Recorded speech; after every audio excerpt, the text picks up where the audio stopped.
Nastya Mitrofanova and Masha Sinchuk are taking an evening stroll through Washington.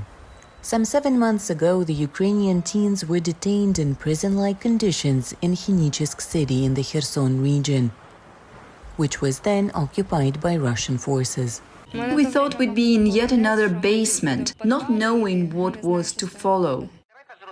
The two girls are the subjects of the documentary film Escape from Russians, produced by the investigative journalism agency Следство.info.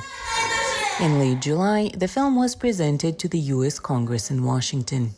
The movie tells the story of the teens' 11 months in Russian custody. They were first forcibly taken to occupied Crimea, where they were held at a vocational institution, and, Sinchuk says, threatened for their pro-Ukrainian beliefs. They summoned military police and threatened to sew our mouths shut with black thread if we voiced any support for Ukraine. Thanks to volunteers and the investigation conducted by Следство.info, they managed to flee captivity and return to Ukraine. We're coming, Ukraine! The numbers vary, but Ukrainian officials say at least 16,000 Ukrainian children have been forcibly detained in Russia. Journalist Yulia Khimerik, who worked on the film, says international help is needed to bring them back to Ukraine.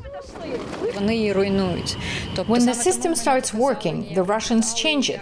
That's why we didn't show details of the girls' rescue. We need help from volunteers and organizations that can do it instead of Ukrainians, because Russia doesn't work with Ukrainians. The American politicians who attended the screening were moved by the girls' bravery and promised to help. We'll be working with sanctions on the oligarchs, on the people who could be responsible for whatever is occurring. We will have every effort made to support international organizations, the Red Cross, others that can try to liberate the children. Congresswoman Marcy Kaptur insists Russian authorities should be held responsible. But to do that, crimes must be documented, as they are in this film. That a tribunal be established, and I think that it will be ultimately, probably at The Hague, in order to bring Russia to justice.